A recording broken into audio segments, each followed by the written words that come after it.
नाम क्लास का बताइए।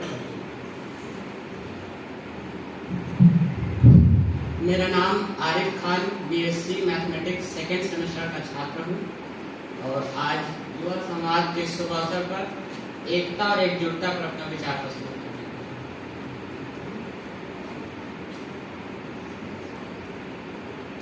राष्ट्रीय एकता अर्थात जब देश के प्रत्येक नागरिक आपसी छुआछूत और जात पात की भावना से ऊपर उठकर जब भाईचारे के आपसी बंधुत्व में बन जाते हैं, इसे ही राष्ट्रीय एकता कहते हैं।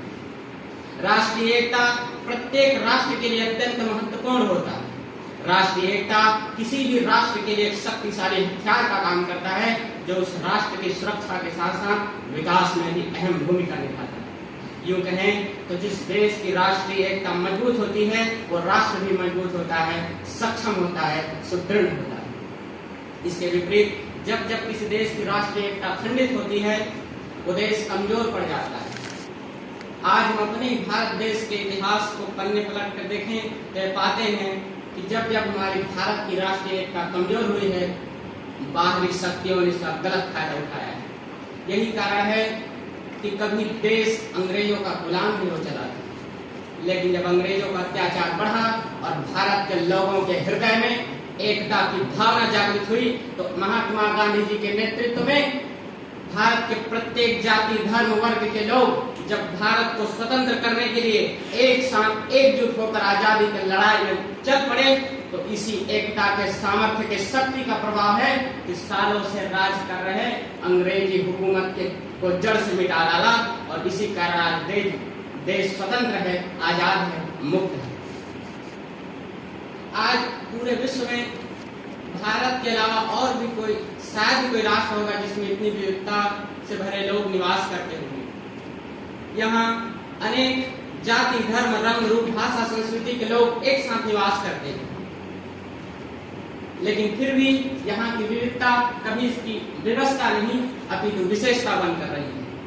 हमने क्या कुछ नहीं झेला, कभी अन्न का अभाव तो कभी आपातकालीन का प्रभाव, तो कभी प्राकृतिक आपदा के रूप में कोरोना संकट ने हमें जकड़ लिया, लेकिन फिर भी भारत की एकता और एकजुट होकर कार्य करने की शैली का ही प्रभाव है कि हम इन समस्याओं से लड़े भी और जीते भी। इसीलिए तो आज पूरा भारत विश्व पटल पर अनेकता में एकता का मिसाल बनकर खड़ा है। किंतु अफसोस आज भी भारत में कहीं न कहीं किसी न किसी अवसर पर हमें एकता की कमी नजर आती है।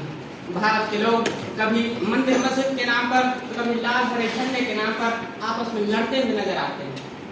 अतः फिर से राष्ट्र में किसी प्रकार का आतंकवाद न हो जाए, किसी प्रकार से गुलामी का सामना न करना पड़े, इसके लिए अत्यंत आवश्यक है कि हम एकजुट होकर रहें।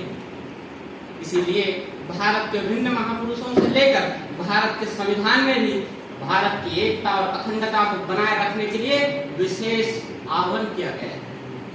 भारत के लौह पुरुष कहे जाने वाले सरदार वल्लभ भाई पटेल ने भी भारत की एकता और अखंडता को बनाए रखने के लिए लोगों से एकजुट होकर रहने का आह्वान किया है।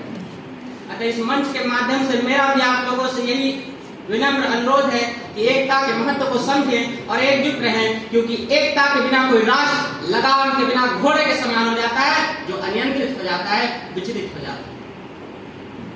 और मुझे पूरा विश्वास है कि जिस दिन भारत के प्रत्येक नागरिक एकता के महत्व को समझकर एकजुट होकर जब अपने कर्तव्य पथ पर आगे बढ़ेंगे, तो जिस प्रकार 1947 में भारत के लोगों ने आजाद भारत के स्वप्न को साकार कर पाया था, उसी प्रकार 2047 तक विकसित भारत के लक्ष्य को भी साकार करने में सक्षम हो पाएगा, सफल हो पाएगा। अंततः मैं इसी एकता की भावना से भारत के लोगों को कदम से कदम मिलाकर चलने की आह्वान करने वाले एक पंक्ति के माध्यम से अपना बात समाप्त करना चाहता हूँ। बाधाएं आती है आए, घिरे प्रलय की घोर घटाएं, सिर पर बरसे यदि ज्वालाएं, निज हाथों में हंसते हंसते आग लगाकर जलना होगा, कदम मिलाकर चलना होगा, कदम मिलाकर चलना होगा। धन्यवाद।